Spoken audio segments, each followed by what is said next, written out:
اور پھر آگے فرمایا وَيَقُولُونَ مَتَىٰ هَٰذَا الْوَعْدُ إِن كُنتُمْ صَادِقِينَ. چونکہ کیڑے نکالنے والے جو ہے نا ان کا کام کیا ہوتا ہے, دلائل کو ایک طرف رکھو, کچھ نہ کچھ الٹے سوالات پوچھ کے کنفیوژن میں ڈال دو. تو فوراً یہ سوال کرتے تھے کہ اچھا جب قرآن کہہ رہا ہے دوبارہ جمع ہوں گے, حساب ہوگا, وہ کب ہوگا, ڈیٹ بتائیں, اس کی ڈیٹ کیوں نہیں بتا رہے آپ؟ تو اللہ نے فرمایا کہ تمہیں تاریخ سے کیا لینا دینا ہے, ہم کیوں بتائیں؟ کسی چیز کی تاریخ اگر کسی کو معلوم نہ ہو تو اس سے یہ لازم نہیں آتا کہ ایسا دن واقع ہوگا ہی نہیں. مصلحت ہے. جیسے موسیٰ علیہ السلام کو اللہ نے کوہ طور پہ بلایا تو حضرت موسیٰ سے اللہ نے فرمایا اکاد اخفیہا, اے موسیٰ قیامت آئے گی لیکن اس کا ٹائم اور وقت کسی کو نہیں بتاؤں گا میں. اسی اللہ کی مرضی ہے, نہیں بتایا اللہ نے. تو اللہ نے فرمایا کہ وَيَقُولُونَ مَتَىٰ هَٰذَا الْوَعْدُ إِن كُنتُمْ صَادِقِينَ, اے نبی آپ سے کہتے ہیں اگر سچے ہو تو ٹائم بتاؤ کب آئے گی. وَيَقُولُونَ مَتَىٰ هَٰذَا الْوَعْدُ إِن كُنتُمْ صَادِقِينَ قُلْ إِنَّمَا الْعِلْمُ عِندَ اللَّهِ, کہہ دیجئے اس کا علم صرف کس کے پاس ہے, اللہ کے پاس ہے. وَإِنَّمَا أَنَا نَذِيرٌ مُّبِينٌ, اگر میں نے قیامت لانی ہوتی تو میں بتاتا, لانے والا اللہ ہے, وہ نہیں بتا رہا تو میں کہاں سے بتاؤں تمہیں بھائی. کیسی صاف باتیں ہیں نا.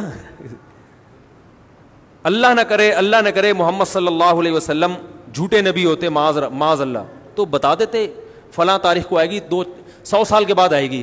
آپ کہتے ہیں یہ جتنے لوگ ہیں 100 سال کے اندر تو میں بھی چلا جاؤں, وہ بھی چلیں گے, تو بھائی جو جھوٹا نبی ہوتا ہے کہہ رہے میری دکانداری تو چلی جائے گی نا, باقی لوگ بھاڑ میں جو مرضی کریں بھاڑ میں جائیں, مجھے اس سے کیا ہے.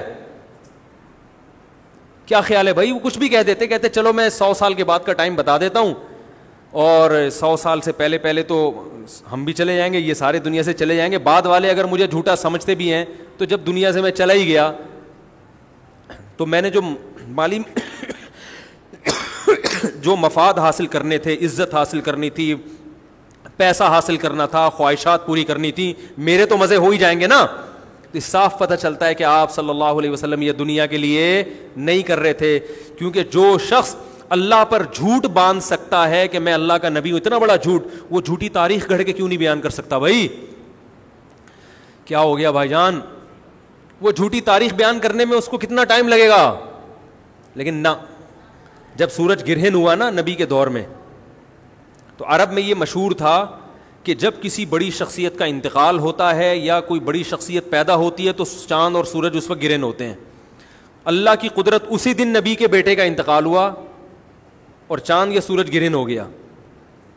تو صحابہ نے پوچھا یا رسول اللہ آپ کے بیٹے کا انتقال ہوا اس لیے چاند گرہن ہوا. آپ نے فرمایا نا نا نا نا, سورج اور چاند اللہ کی آیتوں میں سے آیات, یہ کسی کے جینے اور مرنے سے اس کا تعلق نہیں ہے.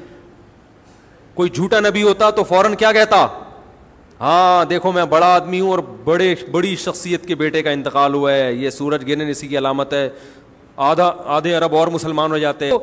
جھوٹا نبی ہونا کہ فوراً ان چیزوں کو کیش کرائے گا. ہمارے نبی صلی اللہ علیہ وسلم نے کہہ دیا کہ سورج اور چاند کے گرہن ہونے کا کسی کی زندگی اور موت سے تعلق نہیں, اللہ کی نشانی ہے.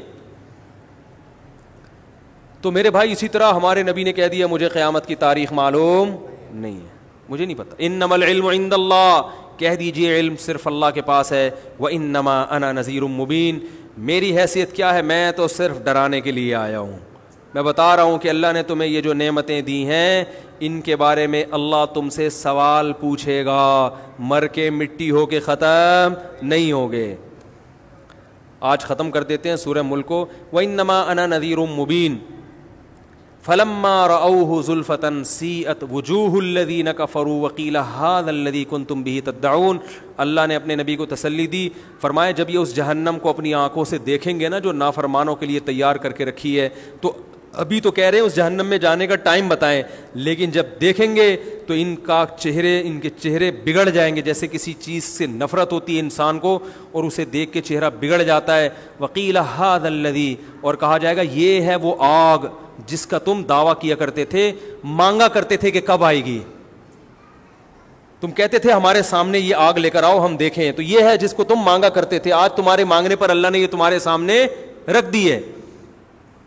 پھر اللہ نے اپنے نبی سے کہا کہ آپ ان کو آخری اعلان سنا دیں. قل ارأیتم ان اہلکنی اللہ ومن معی او رحمنا فمن یجیر الکافرین من عذاب علیم. بتاؤ جہنم کب آئے گی، یہ تاریخوں میں پڑھنا، یا جہنم کب آئے گی، جنت کب آئے گی، قیامت کب آئے گی، اس کی تاریخیں تو مجھے معلوم نہیں ہے. لیکن ایک سوال میں تم سے پوچھتا ہوں کہ بالفرض اگر میں غلط ہوں، اگر میں دعوت میں غلط ہوں، اور جو اس کائنات کو پیدا کرنے والا ہے وہ مجھے بھی ہلاک کر دے اور میرے ساتھ جو ایمان والے لائے ہیں ان کو بھی ہلاک کر دے، تو کیا وہ تم کو چھوڑ دے گا؟ تم تو صاف انکار کر رہے ہو اس کا، تمہیں کیسے چھوڑ دے گا وہ؟ اگر میں دنیا میں ہلاک ہو بھی گیا، تمہارے قتل کرنے سے ہلاک ہو گیا، تمہارے نقصان پہنچانے سے چلا گیا، اپنی مشن میں بالفرض ناکام ہو گیا، تو تم مجھے یہ بتاؤ کہ جو رب مجھے ہلاک کر سکتا ہے وہ اپنے انکار کرنے والوں کو جو سرے سے اس کو مانتے ہی نہیں ہیں، نہ اس کے قانون کو فالو کرتے ہیں، ان کو اس اللہ کے عذاب سے کون بچائے گا؟ یہ بھی ایک سمجھانے کا انداز ہوتا ہے. اور پھر اللہ نے ایک دلیل، قل هو الرحمن آمنا به وعلیہ توکلنا، اور اے نبی ان سے کہہ دیجئے وہ اللہ صرف اللہ نہیں ہے، اس کی صفت ہے رحمت کرنے والا. تو جب وہ بغیر مستحق ہونے کے اتنی رحمت کرتا ہے، ہم اگر ان حالات میں اس کے دین پر قائم رہیں گے اور اس کے دین کی تبلیغ کرتے رہیں گے اور تمہاری ان بیہودہ سوالات کی پرواہ نہیں کریں گے تو، اور اس پر ہم ایمان بھی لائے ہیں، تو ہمیں اس رب سے بڑی امیدیں ہیں. قل هو الرحمن آمنا به وعلیہ توکلنا، اور اسی پر اعتماد کر کے ہم اسلام کو فالو کر رہے ہیں. تو ہمیں تو اپنے مشن کے صحیح ہونے پر اطمینان بھی ہے، اور جیسے بھی حالات ہمارے سامنے آ جائیں ہمیں اس پر بھی اطمینان ہے کہ وہ ہمارے حق میں بہتر ہی ہوں گے، چاہے وہ ظاہری لحاظ سے نقصان دہ کیوں نہ ہو. قل هو الرحمن آمنا به وعلیہ توکلنا فستعلمون من هو فی ضلال مبین، تمہیں عنقریب پتہ چل جائے گا کھلی ہوئی گمراہی میں کون پڑا ہوا تھا. اور پھر اللہ نے آخری آیت جو سورہ ملک کی نازل کی، اس میں اللہ نے اپنی ایک اور قدرت کو بیان کیا کہ سورت کو ختم ہوتے ہوتے ایک اور میں اپنی نشانی بیان کر دوں ان لوگوں کے لیے جو اللہ کو نہیں مانتے، یا اللہ کو مانتے ہیں مگر اس کی نہیں مانتے، یا اللہ کے ساتھ شریک کرتے ہیں. سورہ ملک میں بڑی نشانیاں بیان کی نا، آسمان کے ستاروں کا بھی تذکرہ کیا، ہواؤں میں اڑتے ہوئے پرندوں کا بھی تذکرہ کیا، زمین کے مسخر ہونے کا بھی تذکرہ کیا، بہت ساری نشانیاں بیان کی. سورت کا جو اختتام ہے ایک نشانی پر، قل ارأیتم ان اصبح ماؤکم غورا. مجھ پر لوگ اکثر یہ اعتراض کرتے ہیں عقلی باتیں بہت کرتے ہیں، عقلی باتیں. تو بھائی اسلام تو نام ہی عقل کا ہے، قرآن بار بار عقل استعمال کرنے کا حکم دے رہا ہے نا، قرآن میں عقلی دلیلیں زیادہ ہیں.